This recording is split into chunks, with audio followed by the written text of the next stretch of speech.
Welcome into the best in paranormal podcasting. This is Darkness Radio. I'm your host, Tim Dennis. Really pleased today to have an old friend with us today as we talk about a subject that is really intriguing. I'll tell you what, we're going to start off September in a little bit of a different vein. I told you it was going to get a little creepy, a little dark this month, and it is. We're going to start off today talking about UFOs and aliens and the fact that they may not be what you think they are. I'll tell you what, I had an interesting talk out at an interesting panel with some great panelists out at Michigan Paracon. It was about the interconnectivity of ghosts, UFOs, and cryptids. And just to give you a little background before we bring our guest in today, Ursula Bielski, who's a good old friend of ours here on the show. She's not old, by the way. I just an old, good friend of ours. I should have reversed the order on that. My apologies to Ursula. We were at Michigan Paracon, and I had Shane Pittman, Heather Taddy, and Mike Ricksecker on stage. And I was asking questions about aliens. And I had an agenda. I'll admit that, a little bit of an agenda. I wanted to throw them an idea that Nathaniel Gillis had put in my head. The idea that there's a duality to aliens.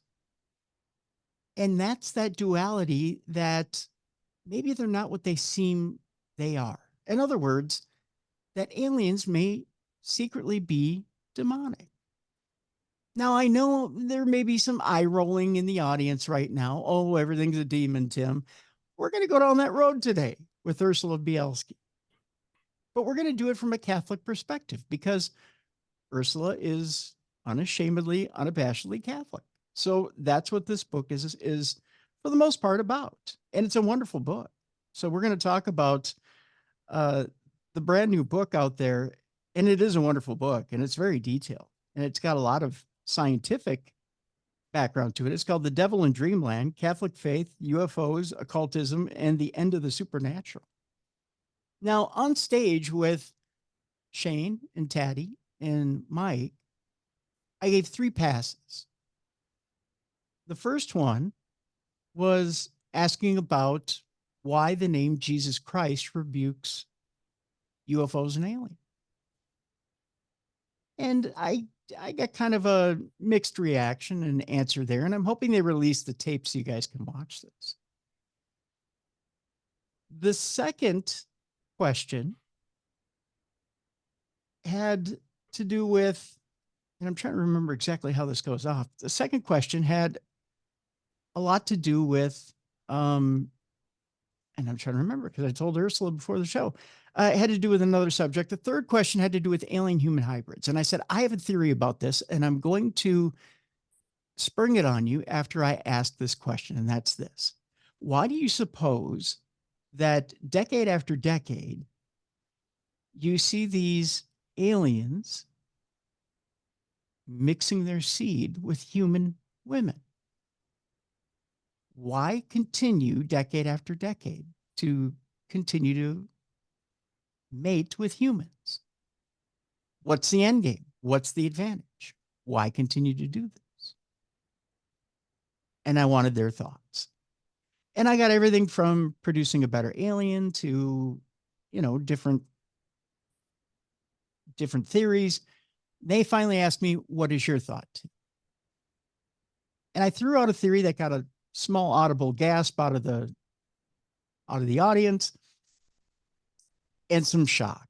And the only one I really got a little bit of pushback from was from Mike Ricksecker, who didn't believe what I said. And it was this, that aliens have no soul.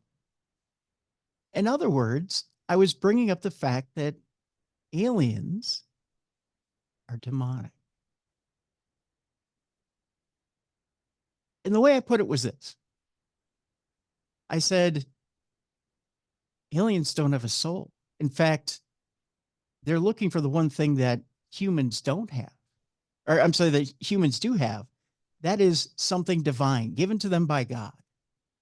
And they're trying to get that back by mating with humans. In other words, they're trying to harvest a creature half human, half alien, that they can eventually harvest that soul from, something that's part of them, that they can take that soul back from. The minute I said that, Mike jumped up and said, no. I don't think that they, of course not. They have to be one of God's creatures too. And of course they have a soul. Well, then he went on what his theory was as to what aliens were. Got me thinking about something that Ursula has in this brand new book, which again is a brilliant book. The book is The Devil in Dreamland, Catholic Faith, UFOs, Occultism, and the End of the Supernatural, where she talks about what the establishment thinks aliens are, as opposed to what we want to say they are.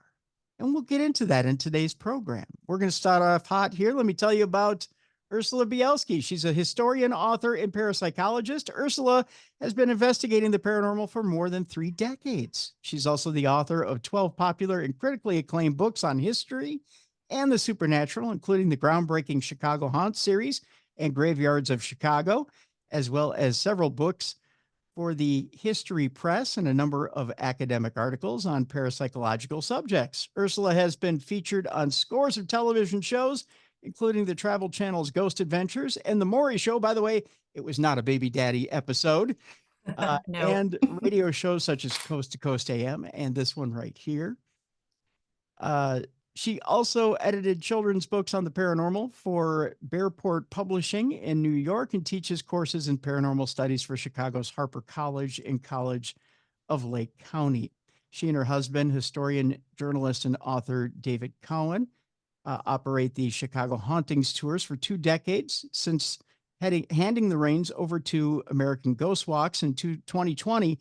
Ursula has started a legend-inspired perfume business and small press, Magic Lantern Publishing, which publishes journals, planners, coloring books, and workbooks, as well as publishing classic novels with fresh art introductions and annotations. A lifetime Chicagoan, Ursula attended St. Benedict Elementary and high schools and received her bachelor's degree in history from Benedictine University and a master's in American cultural and intellectual history from Northeastern Illinois University. So let's welcome in for yet another time, Ursula Bielski. Hi, Ursula. How are you? I am great. It is so good to be here and see your face again. It's been way too long. Yes, it has. And I'm so glad to have you back on the program. So I have to ask you right off the bat, why this book and why include aliens this time around? It was part of a whole thing that happened with that came out of my long history in paranormal research. And, like everyone else, up until, gosh, I've been doing this stuff for so long, like 40 years, I guess. Mhm. And up until, the early 2000s, I had done, hundreds of paranormal investigations, but at that time, there was no involvement in spirit communication. So that was never a part of it. Wouldn't have occurred to us to try and record spirit voices or anything like that. It just wasn't something that was done. Yep. And then after, the explosion in the ghost hunting culture in the early 2000s, like everybody else, I got very into, EVP, ITC, and I thought it was safe. I thought I knew what I was doing. I'd say in my prayers, protecting myself. And that turned out not to be the case at all. And I got into a very dark place. And there was a lot of other stuff that happened, family things and relationship things. And I found myself in 2018 when my mom passed away, I just went to a very, very dark place. It was kind of the end of all of this piling up. And I had something happen where I was really, I really believe I was at the brink of possession. And I talk about this a little bit in the book, where I had gone through, the infestation in our apartment where we were hearing things and seeing things. And then the vexation where I was getting bruises and scratches and bite marks on my body. I was starting to audibly hear voices, not on recordings, but just audibly hear them. Yeah. And so I had gone through all of these stages, leading up to possession. And I really believe I was almost there. I was starting to have these periods of time where I wouldn't remember things that I had done or I had said that, my husband and my children would tell me, don't you remember doing this? And I recognized, as someone that has been involved in demonological cases for so long, that these, all of these things were red flags, like there was something that was happening. And I've completely panicked and completely pulled away from the paranormal. And I thought it was right, at the beginning of the pandemic. And I pulled away from paranormal. So I cut off, all of these connections with everybody that I had known for so long and everything that I've been doing. And then in my email one day, I got an invitation from a local MUFON group, I think it was in Missouri, that was having an online seminar Hmm. on UFOs. And I thought, oh, that sounds harmless, it's UFOs, it's like spacemen and things, but it's, unexplained. That sounds great. That's not dangerous. I'll sign up. So I signed up for it. I was really excited to like meeting some people and doing something because we were all isolated, and there I was at 9 o'clock on Saturday morning with my coffee in front of the computer. And after the first two presentations, I realized that the UFO experience is more occult than anything that I had experienced as a ghost hunter in the last 4 decades. And, not only were the methods of contacting these beings so occult, but the history of it was as well. And I saw in so much of what was going on with experiencers of UFOs and so-called aliens that there was so much, again, of what I recognized from my years as being involved in demonological cases. And that was the start of it. And, a couple of weeks later, I was well down the rabbit hole that anybody that gets interested in UFOs goes down. And it just got weirder and weirder, as you know. And that I became so concerned about what I was finding. And for those who haven't really looked at the spiritual aspect of UFOs, the evangelical community of Christians around the world, they are completely down with the idea that aliens are demons. And probably everybody's heard this theory, and that comes from mostly from the evangelical community. Hmm. And it's all connected with the Nephilim, the fallen angels, and all of that. So there are pastors and preachers all over the world, and scholars from most other denominations of Christianity that are sending out the alarm against what they call the demonic deception of the whole UFO phenomenon. So I was like, oh, okay, well, I'll look at the Catholic Church, my own church, Right. to see, what our, superior scholarship over these, millennia have, come up with about aliens and UFOs. And to my shock and horror, I discovered quite the opposite, that the Catholic Church is the only Christian church that seems to be totally fine with UFOs and extraterrestrials. And strangely, it doesn't even the high ups, the most popular theologians and scholars, and even scholars in the Vatican, kind of don't even really seem to have thought about it very much. Wasn't And Well, let me stop you real quick, Ursula. Wasn't yeah, wasn't it the Pope who said if they came down that he would baptize them, or yes, and the main astronomer in the Vatican, Guy Contalmano, said that he would baptize an alien too, but only if she asked me. So there's definitely this, and it's a very Jesuit thing too. Of course, the Pope's a Jesuit. The Vatican astronomers have been Jesuits going back years, and it seems to be that a lot of the pro-alien party line is coming from the Jesuits, which is interesting too. yeah. So yeah, so I was shocked and appalled and terrified that the Catholic Church was promoting the idea of aliens and extraterrestrial life with no acknowledgement of the occult, what I call origins and engines of the whole thing. So I felt honestly like I was being, it seems weird, that I was being called to give this message in some small way and hopefully reach some people about something very different than, sort of the party line Catholic theologians are of what they're saying. So let me rewind a little bit here and let me talk to you a little bit about. I want to start with biblical sightings when it comes to where people of science start to point out things in the Bible.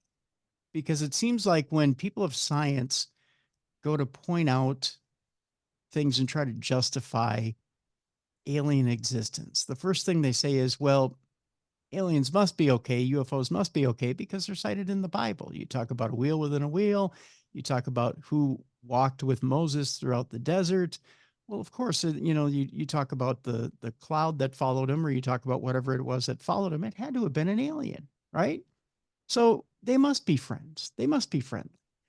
Um, how do you answer things like that? It's interesting. Far better scholars than I, Christian scholars, have looked at this question, most notably Dr. Michael Heiser, who passed away, was it earlier this year or last year? I think it was earlier this year. In fact, he was very much into UFO stuff. I don't know if you ever had him on the show. I'm trying to remember if we did or not. I think he was named as one of the top 100 most influential people in ufology. Mhm. But he said that he had not, so he was a great biblical scholar, and also very into UFOs. He said it was his hobby. And everyone always looked at him for his opinion about all of these things. And he would roll his eyes when people would bring up the stuff in the Bible that they said was UFO sightings, especially the wheel within the wheel.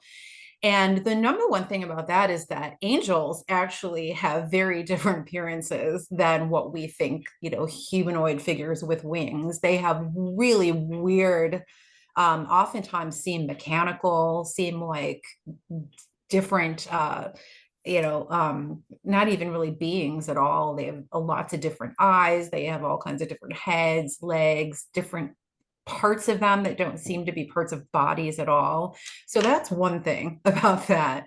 And again, there's a lot of the people that talk about the things in the Bible, like you already mentioned, they're trying to take the supernaturalism out of the Bible, which is a big part of what I was seeing when I started to read this book. And this goes back to John Keel and Jacques Vallée, some of the earliest secular, at least agnostic, if not atheist, researches into UFOs. I mean, decades ago, they were pointing out that these were not physical beings. This is not something from science as we know it in the modern world. This is something that's very different.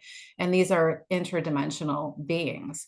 So there have been, and you say scientists are pointing to the Bible to demonstrate that these things are scientific, materialistic.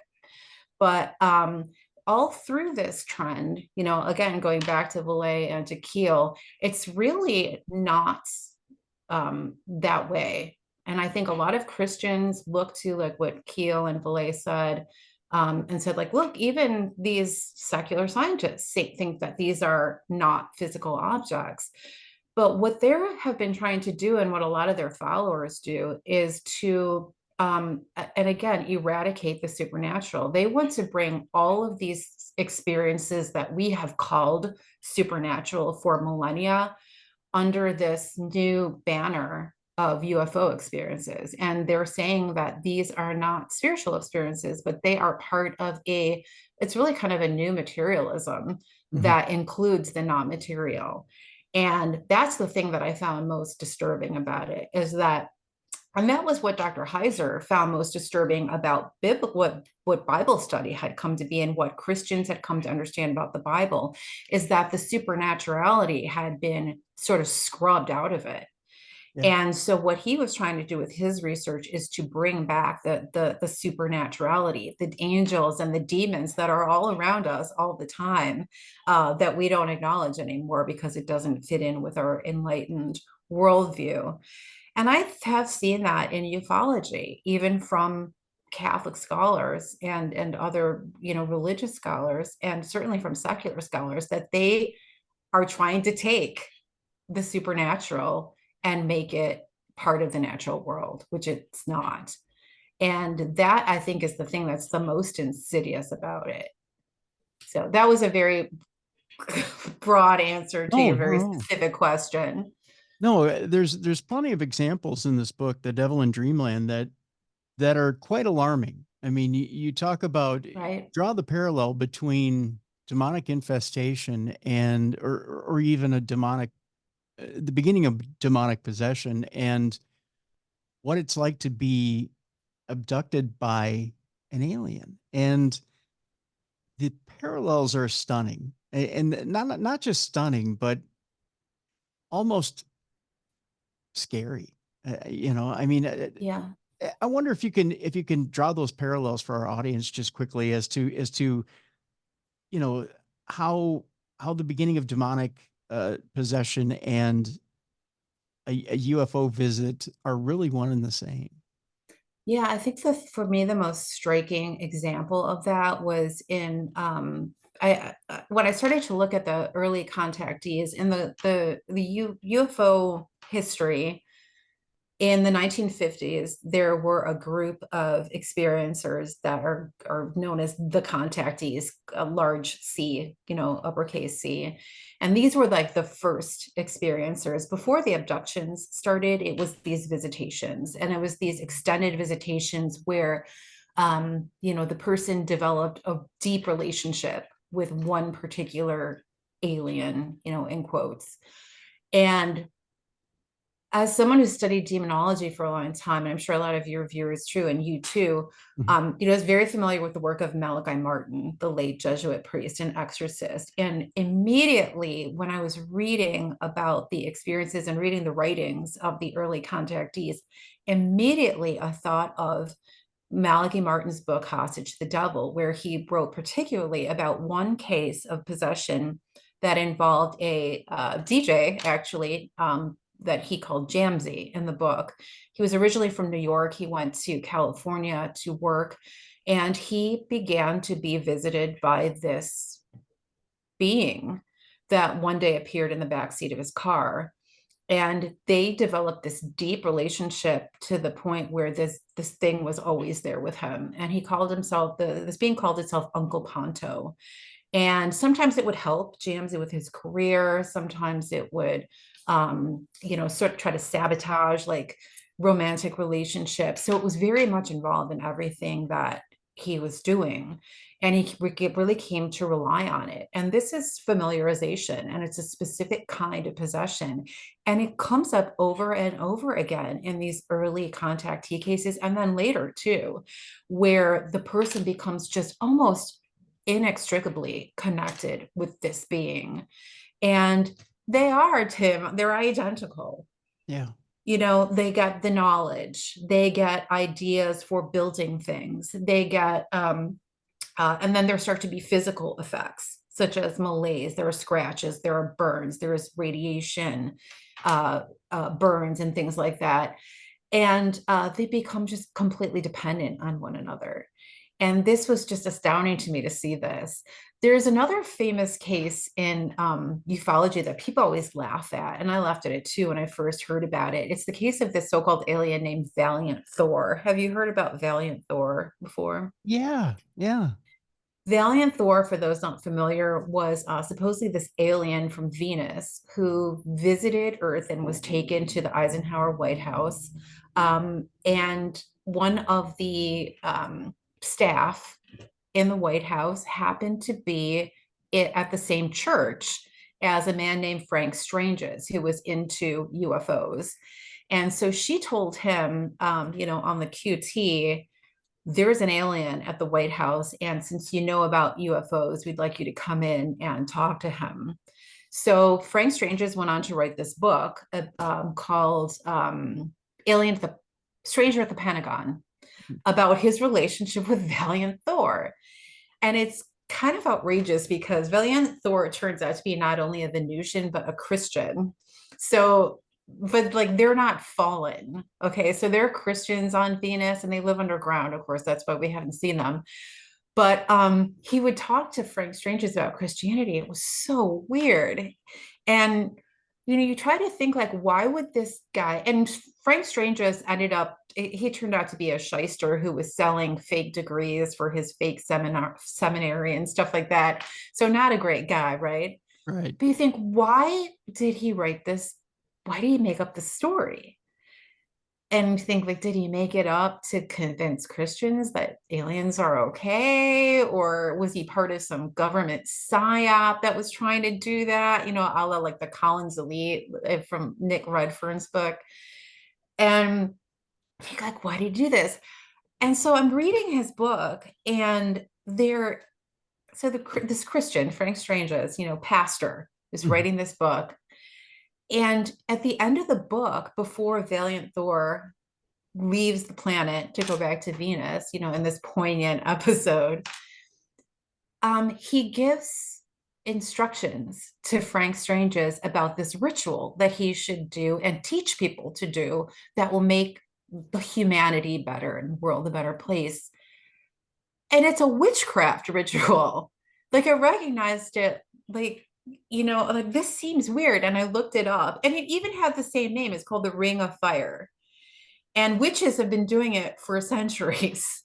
Oh, So wow. you think, why would this Christian pastor put this in his story? Yeah. And there's all kinds of weird things like that, to the point where, you get to the point where, like, I'm going to look this up because I know it's some demonic thing. And the other thing that came up over and over is that oftentimes the names that are given to by these aliens are the names of gods, ancient gods, and demons, fallen angels Yeah. that are part of like the lexicon of known fallen angels and gods, which for Christians, it's the same thing, right? The ancient gods are fallen angels, demons.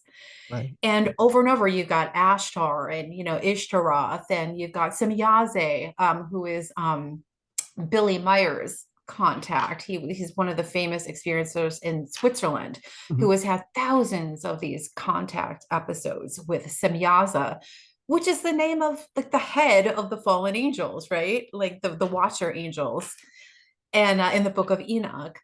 And it's just over and over again, like every single one of them. Indrid Cold in the Mothman prophecies, who had this relationship with Woodrow Derenberger. Indra was a Hindu god. And it's just like every single one of them, their names are identical to these fallen angels. Which should almost bring up a hint of skepticism. The name alone would make you think that one, I mean, if you're a demon that wants to trick someone, would make the rest of the skeptics out there go, wait a minute, you're making this up because I can trace this back to a Hindu god, or I can trace this back to the Bible, Mhm. or I can trace Right. it back to the Book of Enoch, or you're making this name up, first of all. Um, there's no way that you could have been visited by an alien because this is this is a name from history. Um, but second, it's almost like you're being tricked in that way. When you talk about Valiant Thor, he was telling Frank Strange's things like, well, we don't necessarily, when he asked him things like, well, do you have a Bible there on Venus? He said, no, no, no, we don't use Bibles. We just have it in our heads, or something to that effect. um, things that are just kind of odd. I mean, things that Yeah, really exactly. confuse. They're just odd.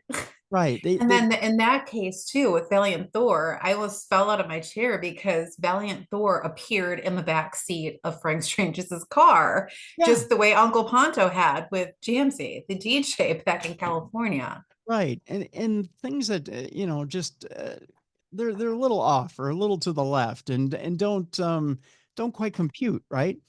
Um, and if you're gonna have, you would think if you're gonna have some sort of alien visitation, you would think they'd come down in their craft, they'd land on your lawn, they would appear in some way that would be, I don't want to say grand, or would make a statement, or you would think it would happen in, Normal. It would yeah, just be normal. yeah, like a physical way, like the way, Right. I don't want to quote Star Trek here, or Star Wars or something, but you would think they would land physically in a craft. They'd show up on your lawn, they'd come off of their spaceship, and they'd say, "Hey, we just landed here from a different planet." much like we would if we were landing on the moon, right? You Not would just think. not just You would materialize, think. right? Right. I just there's certain things that don't ring true in certain scenarios. Although I can hear skeptics saying, well, Tim, they have better technology. They can, they can just materialize out of nowhere. And, Right, and communicate telepathically, which just also happens to be an occult way to communicate. It's yeah, all yeah, it's all because they're so much more advanced than we are. yeah. There's some strange ways that happen here. And there's some strange parallels that are are kind of drawn between the demonic and aliens that you've drawn quite brilliantly. The book is almost 400 pages. I mean, and you haven't just thrown things up in the air and said, well, I think this and this, and then you call it a day. You've taken and you've drawn case by case in many different cases, a lot of different cases in ufology, and said, this is why this looks suspicious. This is why this looks suspicious. That's kind of what I was trying to do, was just go over and over and over again with case after case, situation after situation, to sort of just overwhelm, the reader with like, okay, this is kind of weird, you know what I mean? Yeah. And not just do one thing. Because a lot of the book, for people that are into ufology, it's a lot of, unkind critics will say it's rehashed, stuff that everybody knows in ufology, but not those connections.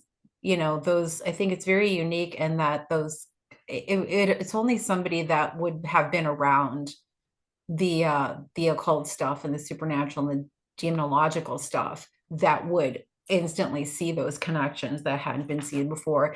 It was like, one thing that was just, I think the thing where I said like, okay, what the hell is going on here, was when, and I don't know if you got to this part in the book, when I talk about ITC and EVP, and I was talking about Whitley Strieber, Yes. who is I call him the poster child for abductees. There is nobody who is more famous than him as a contactee and an abductee.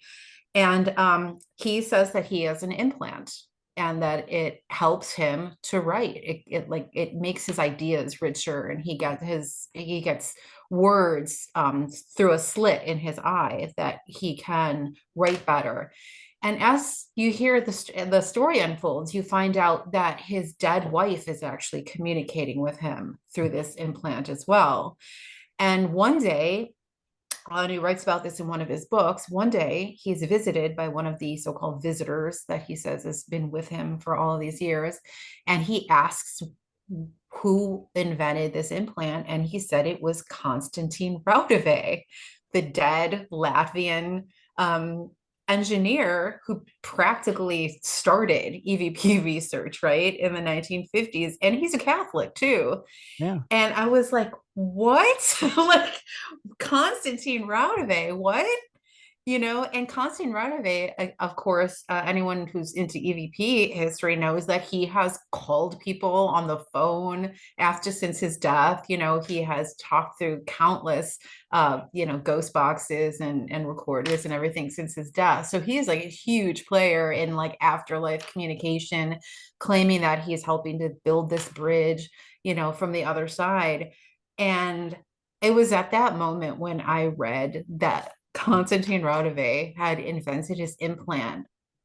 I I didn't even know what to think anymore, except that there was something really, I don't know, insidious going on with the whole thing.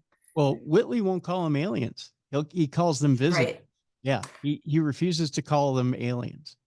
Yeah, and it's so tragic to listen to him, Mhm. because he admits that he is, I mean, he is in like trapped in this relationship with these things. Yeah. And he admitted that it was very Faustian, that there was a moment when he decided he was going to welcome them in, even though he knew it was, wrong and it was going to be bad for him.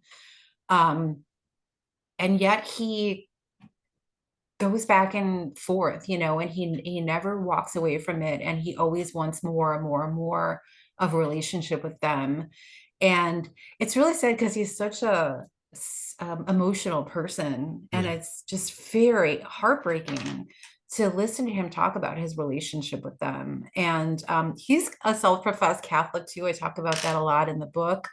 um, the title of his first book was Communion, the bestseller. And yet he has written in his blog that he doesn't believe, apparently, in the Blessed Sacrament as a Catholic. And yet he apparently believes in his communion with these things, that, like you said, he doesn't even say that they're aliens.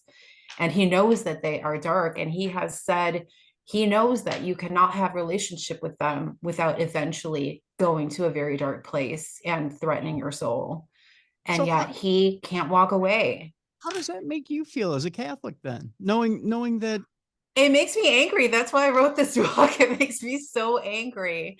There are a few, much more well-known writers than I and scholars than I, in, sort of the popular Catholic world. One of them is Daniel O'Connor, and he wrote an 800-page book that came out last year called Only Man Bears His Image, where he goes through thousands of reasons why there cannot be aliens. You cannot believe in aliens and be a Christian, right? Mhm. And there's instances from the Catechism of the Church, the Magisterium, visions of the saints, like the Bible, the whole nine yards, right? And so yeah, I mean, he has a YouTube channel too, and he gets really mad about the alien thing as well, and has talked a lot about it and blogged a lot about it. In fact, he wrote a really nice blurb for the book cover. But yeah, it makes us so angry, a very few of us, because it seems so reckless.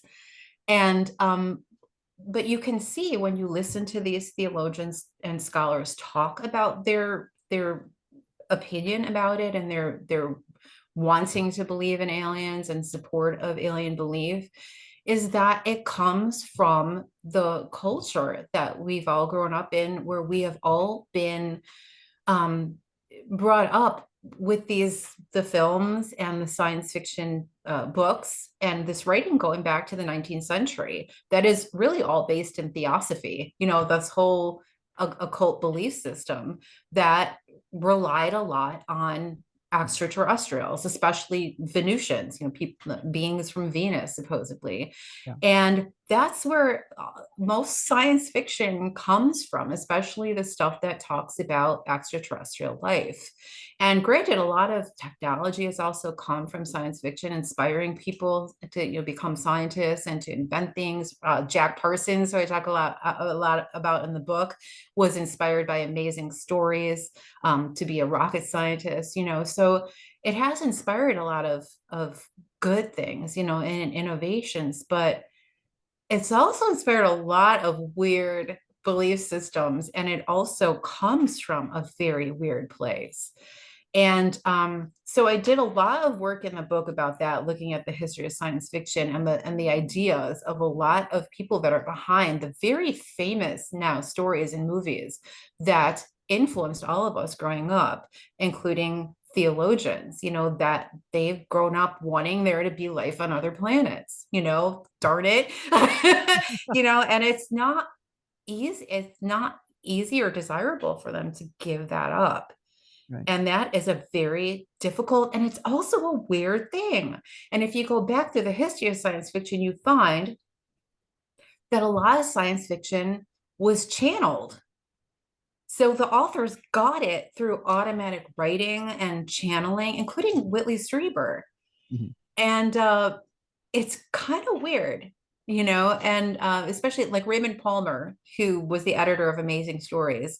By the time he became editor of the magazine, which was so influential, and he also founded Fate magazine and other magazines, all on occult and unexplained themes.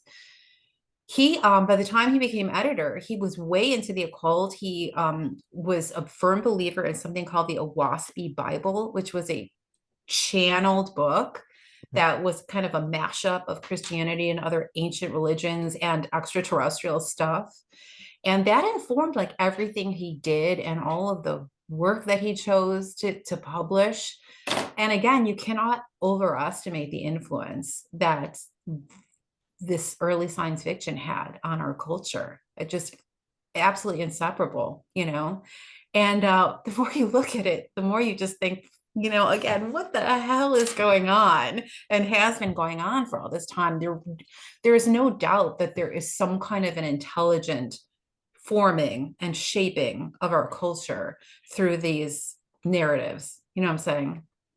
I know what you're saying. In fact, I want to take a break right here because I want to slowly turn the conversation to that intelligence that's forming and shaping that narrative. In fact, when we come back, I want to talk about something that you alluded to earlier in the conversation, something that Nick Redfern brought up. And I want to talk about the Collins Elite, what it is, and whether there's something even nefarious that's running things behind the government and the government itself, and whether they've known about this all along, and whether they're the ones who are, or whether there is a secret shadow government that is secretly working behind the scenes with whatever this is, demonic, alien, or otherwise, that's trying to maybe shape something a little more than nefarious and set this narrative on. Mhm. So we'll talk about that when we come back. Ursula Bielski is our guest. The book is The Devil in Dreamland: Catholic Faith, UFOs, Occultism, and the End of the Supernatural. We got a link in the description of this program so you can go get that book right now. It's a fascinating read, folks. It really is. If you want to open your eyes a little bit as to what is actually out there. So when we come back, we'll talk about the Collins Elite, about Nick Redfern's research, and about whether there's something more nefarious even behind governmental doors. We'll talk about that when we get back right here on the Best in Paranormal Podcasting. This is Darkness Radio.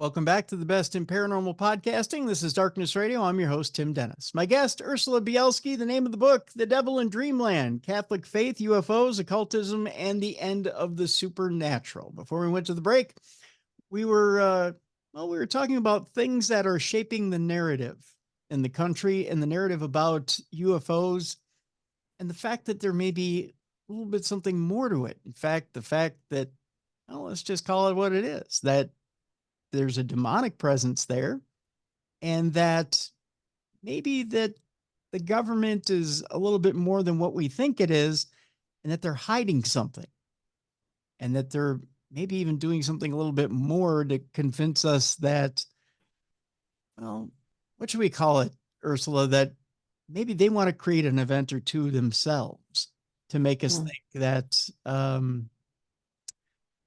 good way of putting it, that we should fall in line, put it that way, with our alien overlords. Put it that, is that a good way of putting it?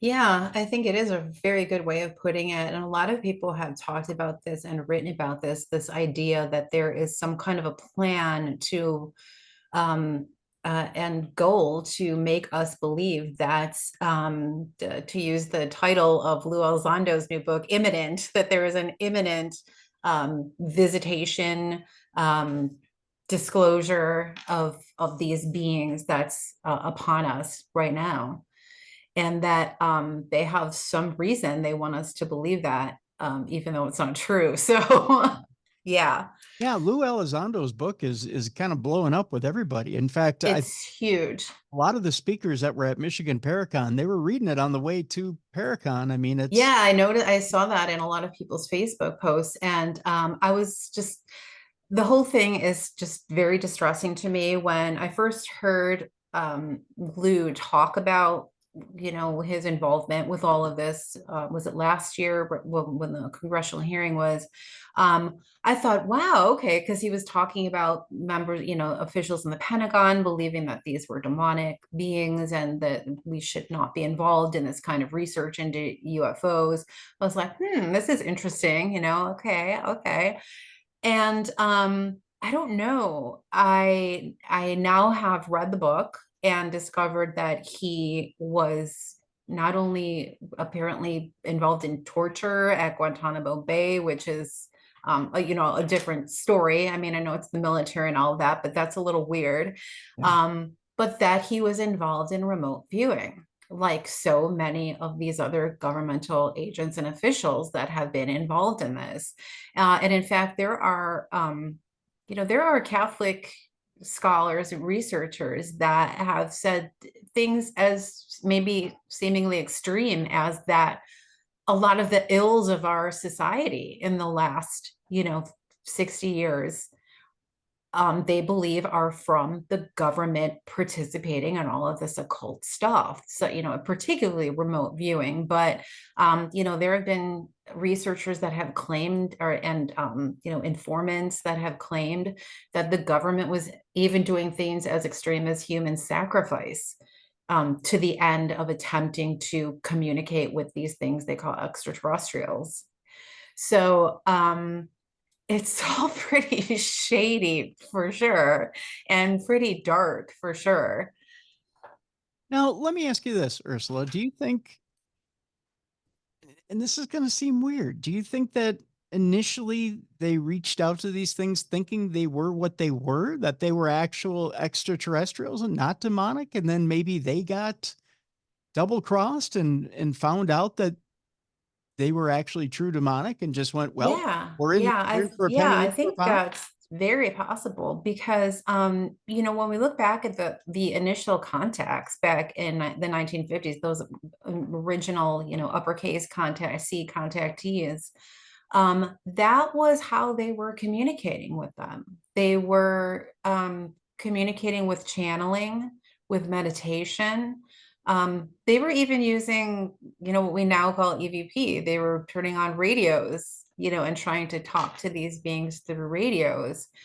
And even in today, a lot of current researchers in ufology that are well known, like Stephen Greer, Mhm. who's a former emergency room doctor. He is now one of the leading figures, in this disclosure movement.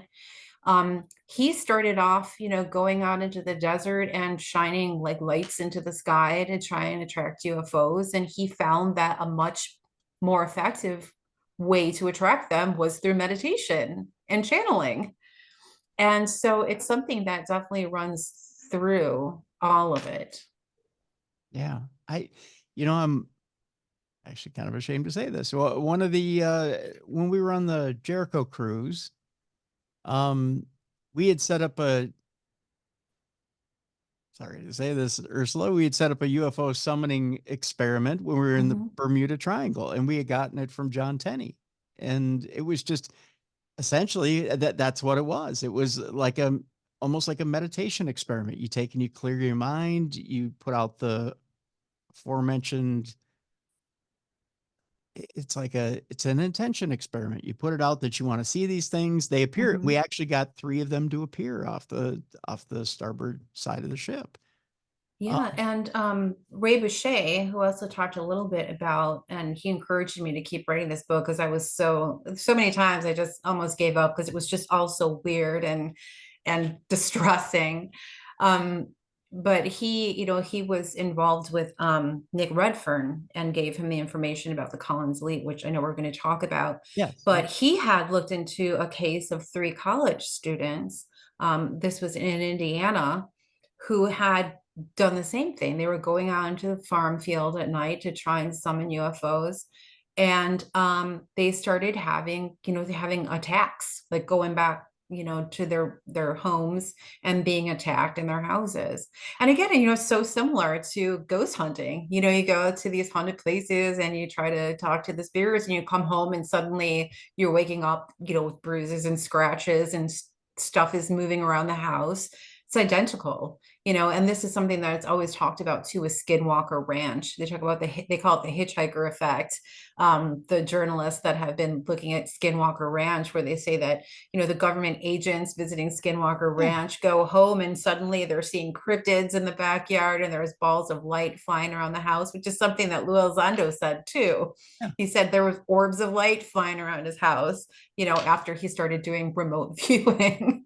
And it's like, really, I'm really shocked to hear that. But I think, what you said about that perhaps in the beginning they believed that this was the way to communicate with extraterrestrials is absolutely right, because that is what they had seen in the earliest years of the contactees. Let me take a sidetrack here. Have you watched the Skinwalker Ranch program on TV? Some of it. No, I'm not like a huge fan, but I've seen a good number of episodes. When you watch that program and you watch some of the guys who are in there now, are you noticing when you sit and watch what you've watched? Are you seeing when you see what trying to form the question I want to form here, and that's this? You know, when they report, well, there's paranormal activity here, there's what they think is alien activity here. When they're segmenting that activity, are you sitting there and going, this isn't segmented at all? This is all one thing. Yeah, and not just segmented, but that it's a new thing to them. That's one of the most frustrating thing is that you have, secular scientific people that are saying it's really amazing. Like people will come to Skinwalker Ranch and they'll go home and they're having things happen in the house, And you're like, yeah, been there, done that, like it happens all the time, and they don't have any and you talked about before we started the show about, and I know we're going to talk about this, but invoking the name of Jesus during abduction experiences. And I actually had Joe Jordan, who's the main researcher into that phenomenon, on my own show earlier this year. Mhm. And he had talked about this a lot, and he said the same thing that I had found, is that a lot of these secular researchers, they just don't have the language for this. They don't understand it because they don't have an experience of the spiritual, so they don't know how these things work, and they don't recognize it. So it's frustrating to watch that too, which is another reason that I really wanted to write the book. Yeah. Yeah.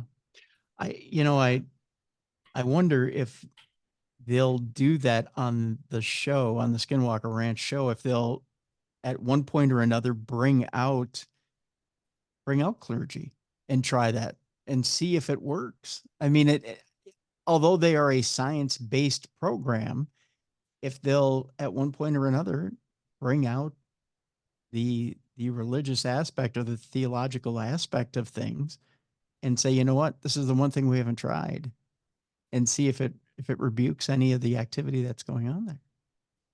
Except they don't want to stop it. Nobody ever wants to stop it. That's the problem. That's true. Once you've had success, you don't want to stop what's going on out there. That's true. Well, the biggest channeler is Chris Bledsoe. Are you familiar with Chris Bledsoe? I've heard. Yeah, yeah, yeah, yeah.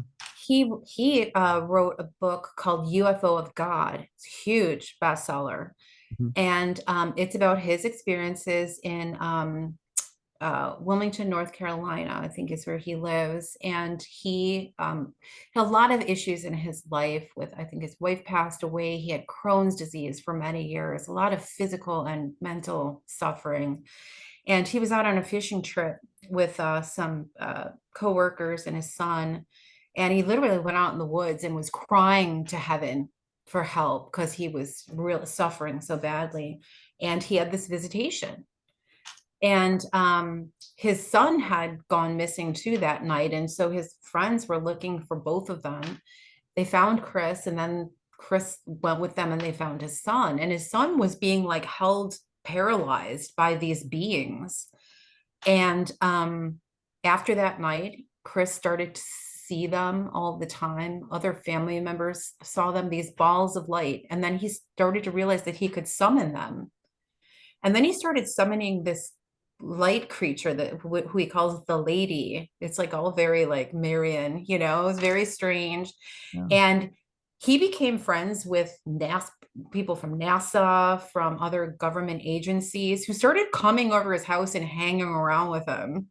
People like John Alexander and, like these really well-known people. And who, one of them even wrote a foreword to the book. So it's very weird, and one of the representatives from NASA told him that they have known about this lady being for many years, and that she is the same being that manifested at Fatima, Portugal, during the famous Marian apparitions. So this is the kind of stuff that's going on, in the government, and it's all very weird. But yeah, I mean, there does seem to be an awareness, definite awareness of by the government that this is a spiritual or religious thing.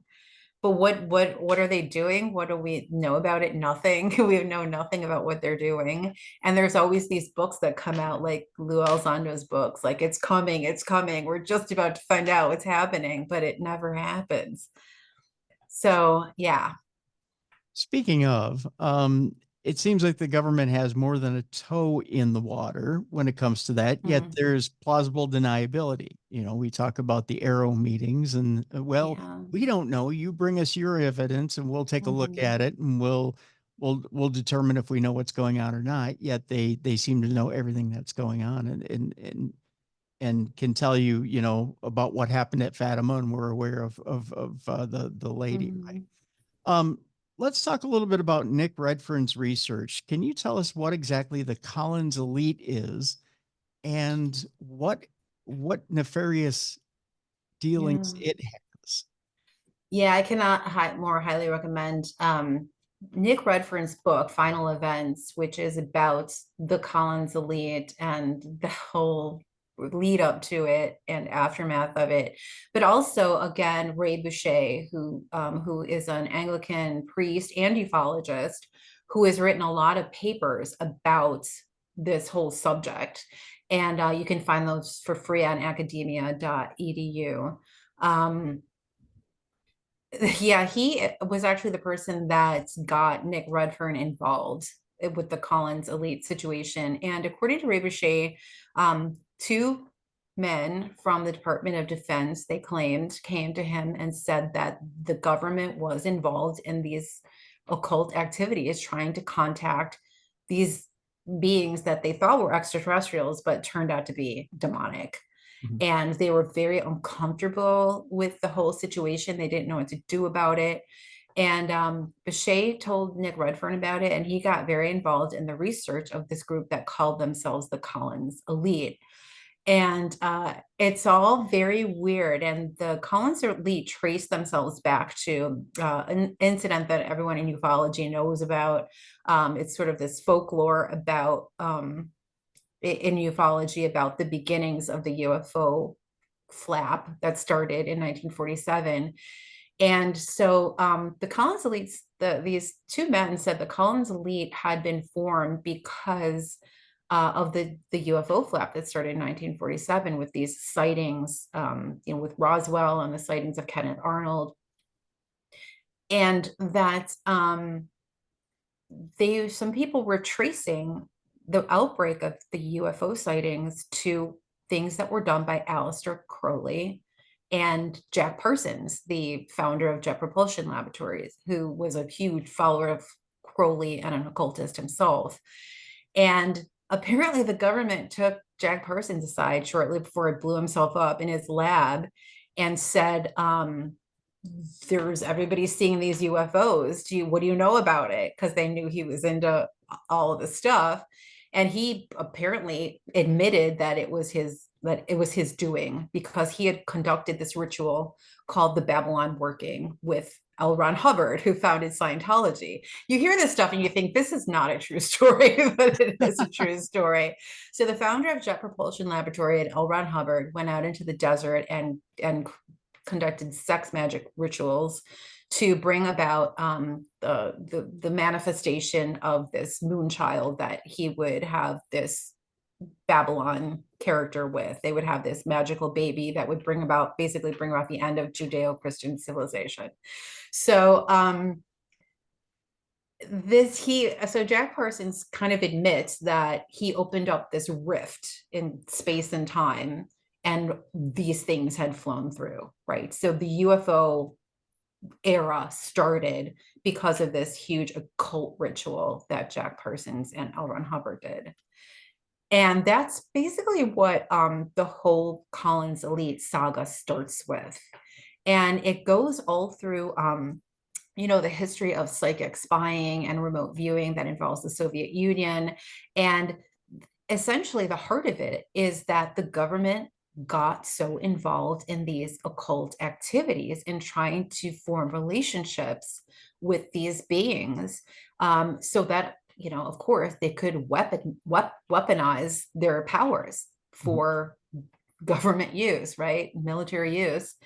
And so, if you believe um, the story says that the government has been indulging in occult activities for decades, um, and has entered into basically this relationship and a pact with these diabolical beings that we first thought were extraterrestrials, but found out they weren't. But that didn't stop us from just keeping going. Yeah. So that's, for some people, a lot of people, that's the real secret government. That's the real story that can't be, that's why disclosure can't happen, because as Luis Elizondo has said several times, it's too, it's just too Yeah. bad for anybody to find out. It's not that other governments have far superior technology. It's not that there's life on other planets and it would freak people out or destroy religion. It's that our government has been doing occult, demonic rituals with demons for decades. And with that in mind, I mean, what do you think? I mean, this is pure speculation, but what do you think would be the end result if the American public finds out that their own leadership has been dealing in the occult and trading this for even technology? Like, say, the iPhone you're holding in your hand is the result of demonic technology. I mean, do you think that turns everything on its ear? Honestly, Tim, I don't know. Everything is so weird now. And it seems to me, and I've heard a lot of other people say this, that everything has become so strange and so, uh, with the world of fake news and everything else, you don't know who to believe. You don't know what a legitimate news story is. You don't know what propaganda is. We know for a fact that there have been these seriously established relationships between billionaire investors like Robert Bigelow, Skinwalker, and others. And then, people high up in the government like Harry Reid. And so there's these liaisons between the government and private individuals that are heavily invested in the occult. Robert Bigelow, um, you know, started out talking about UFOs, and now he wants to know. He gave a prize for the best essay last year about the afterlife, and the new contest is what's the best way to communicate with discarnate beings. Yep. And my first thought when I heard that was like, he is totally working with the government to find out. The government is getting him to run this contest to find out how to communicate with these beings, because the government can't do it, but he can. And we know for a fact he had a $22 million contract with the government, so you we know they're all working together. So who do you believe? What would you believe? Would people believe anything like that? Or do people just believe what they think these days? I don't know if that makes any sense, but it seems that the idea of knowledge has become so unsteady and so unreliable. I think that's how best to say it, that I don't know what people would, if people would believe anything anymore. And would just, they live in their own world that, is so self-absorbed that I don't really know what would affect people to the point where everything would be turned upside down, as you put it. I think because we're in an era where, basically there's no such thing as red acting anymore or read acting, that especially when it comes to government contracts and well, not government contracts, but government uh, basically anything having to do with the government. we've gone to privatization, right? SpaceX, Hmm. everything is private. I should Right. say everything, but half the space program is privatized, right? Um, I think there's a reason why contracts are being given out right now, because anything that may be, or things are kept off the books, anything that might be a little bit questionable is being Hmm. Right. privatized. So Yeah, and I I think, think, that's something that's also just it's just impossible to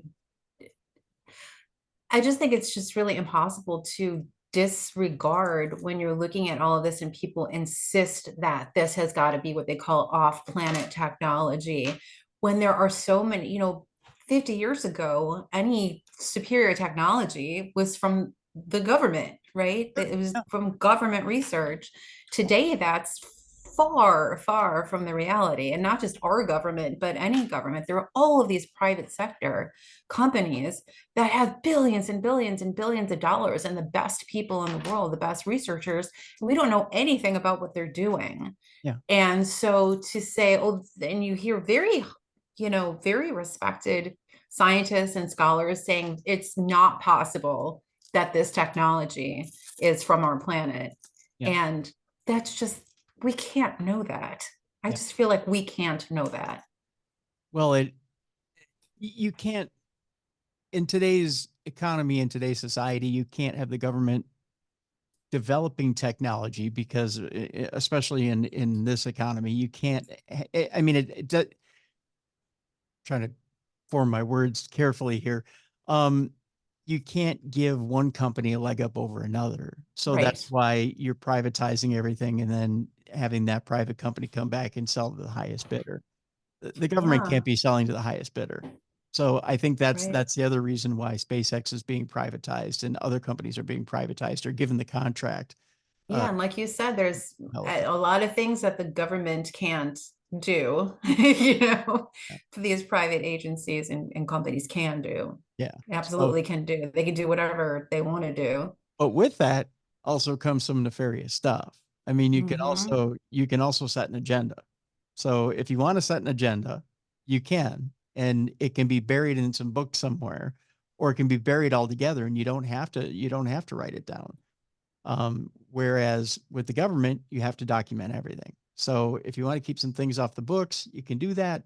When it's privatized, you can just simply have a hands off type deal. This actually brings up something very, very interesting that a lot of people have taken note of, which is that many of these, tech researchers that are have founded all these tech companies, and they're also involved in aerospace industry, people from NASA. I'm thinking also of Travis Taylor from Skinwalker Ranch. A lot of these people have gone on the record and they've complained because they want the alien technology to make money. Mhm. So they want to make money, and it's very not altruistic. It's not about, oh, life on other planets and humanity, and it's about money, which is, to me, and I talk about this at the end of the book, that there's all of these kind of dramatic things that point to this phenomena being demonic and spiritual, but the main thing is the money, the grift, and the lies. There's just lies and grift surrounding all of it, Mhm. and that's the heart of the devil, right? So even if you don't believe the dramatic, crazy things, that is what, the devil is, the money making and the lies, especially, that is just everywhere in ufology. Yeah. As we start to wrap up today, Ursula, I want to ask you this question, and that's this. It's easy to see, I'm going to use a pun here, the devil in the details, Mm. with a lot of what you've written in the book. But I want to ask you very much a pure and altruistic question, and that's this. We've seen a lot of the demonic behind what could happen here, but I want to ask you a very pure question, and that's this. In your mind, and even in your theological background, can you see, and I know you answer this partially in the book, but can you see a scenario where God may actually have made multiple races in the universe, and that there is a non demonic race out there on a different planet that may actually be trying to make contact with us here on Earth. That is not demonic. It's an actual race of different people. Or do you believe we're the only race out there in the universe? Right. And the answer to that is a purely theological answer. I was raised like pretty much, I think everybody was raised, probably, or at least half the people. I asked my very devotedly Catholic mom when I was little, is there life, are there beings on other planets? And she told me what her father had told her, also devoted Catholic grandpa told her when she was little, God made this huge universe. Why would he only put life on one planet? Which is, it's known as the limiting God argument in alien, theology. Um, and the answer to that is that the real limitation on God is putting our ideas about things on him. So us saying that it's ridiculous to make this entire universe and only put life on one planet. So that's our opinion. And that has nothing to do with the way that God thinks. So that's one thing. Like I said, my book wasn't meant to go into the theology of it. And I will recommend Only Man Bears His Image for 800 pages of theology about why you can't be a Christian and believe in life on other planets. But it is, if you're going to say you're a Christian, especially if you're going to say you're a Catholic, as much as I would love to think that there was life on other planets, there are other beings, it's so exciting to think about, so wonderful to think about. When you look at the theology as a Christian, you simply can't. It just doesn't work. And so it's not a question of, my opinion or my thoughts or feelings about it. It's a theological question that I had to face and had to answer honestly. And that's a big problem that I see with, the very vocal Catholics, theologians and scholars, is that they're not being honest about what the theology says, because as I see it, they want to believe so much the other way. So yeah, it's a theological answer, and it might not be the answer that I would like, but it's the only answer there is, as someone who's a Christian that's looked at the theology. Okay. You'd mentioned it earlier in the program that you had stepped back from investigating. Do you see, and especially with the things that have gone on in your life, do you ever see a point in your life where you go back into that field, or is that no longer an option? Oh, yeah. And I have not stepped away from investigating. I did completely pull away from everything at first. Mhm, I was just, kind of like once bitten, right? mhm. Um, but I felt like, and I think this book was part of it, I felt like that was not the right response to it. And I did talk to a priest about it and realized that what I needed to do was to be in the situation to try and share with people what I had discovered. And so I still do investigate, but it's in the way that I used to, before I got into spirit communication. So I do all of the, I'll use all of the other procedures that I used for 30 years before I got into spirit communication. And uh and then I try to, use the platforms that I have as a writer and with my YouTube channel to kind of share with people the dangers of all of this and information about the overlap in these phenomena and how similar they are. So I'm a little voice, but I'm hoping that, even if, like you say, if one person hears it and starts to think about it, maybe I did some good. So yeah, so I'm still in the paranormal and still in paranormal research and investigation, just much more carefully than I was for a long time. Okay. Well, let people know where you're at as far as the show and when it airs. Yes, I have got everything that I do is on my website, which is worldofthesupernatural.com, and you can find my YouTube channel on there, my books, and all blogs and all the other kind of stuff I'm doing. All right. Well, Ursula Bielski, I want to thank you so much for joining us today on the big program. And again, we'll look forward to picking up the book, The Devil in Dreamland, Catholic Faith, UFOs, Occultism, and the End of the Supernatural. Ursula, I want to thank you so much for being with us again. Been just a wonderful time with you, Tim. Thank you so much. Thank you. For more audio and video archives of the show, please check out darknessradioshow.com. Thanks for watching.